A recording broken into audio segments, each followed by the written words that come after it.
तो कैसे पढ़ाई होगी। विश्वविद्यालयों की फीस बढ़ाई जा रही, कॉलेजों की फीस बढ़ाई जा रही। इन तमाम जो हमले हैं, इन हमलों का मुकाबला आप कर रहे हैं।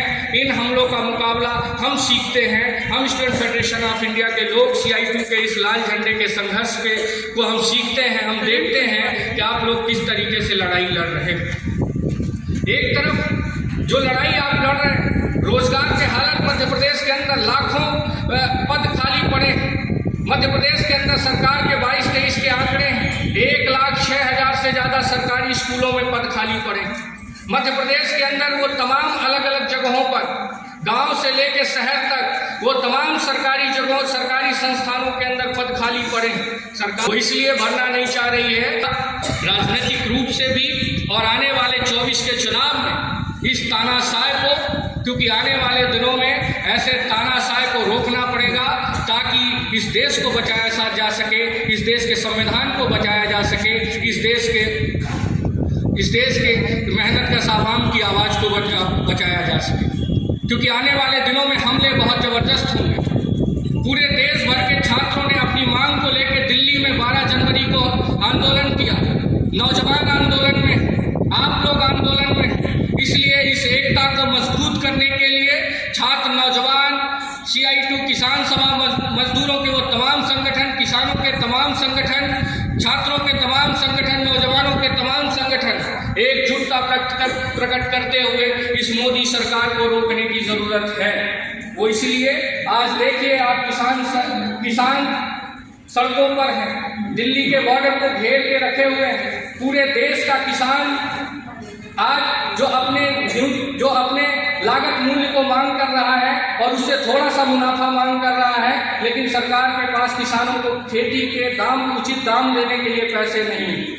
जो मैं पहले बोल रहा था कि वो लुटेरों के अलावा किसी को पैसा देना नहीं चाहते। और आखिरी बात मैं कहते हुए अपनी बात को समाप्त करूंगा। आज जो आप लड़ाई लड़ रहे हैं, उस लड़ाई को हम लोग भी लड़ रहे हैं। पूरे मध्य प्रदेश के अंदर इस लड़ाई को अकेले नहीं लड़ा जा सकता।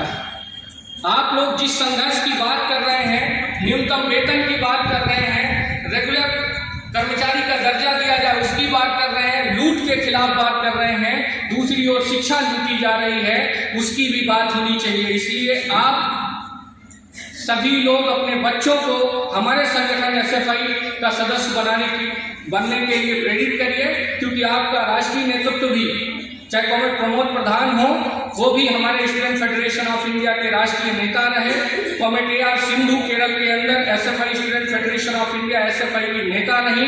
और ये स्टूडेंट फेडरेशन ऑफ इंडिया हमारा संगठन ये सिखाता है कि मजदूरों, किसानों की लड़ाई, मेहनत का आवाम की लड़ाई ही लड़नी चाहिए ताकि ये देश खुशहाल रहे, ये समाज खुशहाल रहे। इसलिए मैं आप लोगों से अपील करता हूँ कि अपने बच्चों को, अपने आस पड़ोस के तमाम बच्चों को जो स्कूल के अंदर पढ़ रहे हैं, क्योंकि नौजवानों को जिस तरीके से बरगलाया जा रहा है, उसको रोकने के लिए एक बेहतर दिशा मिल सके, एक बेहतर समाज का निर्माण हो सके, एक बेहतर शिक्षा वो प्राप्त कर सके।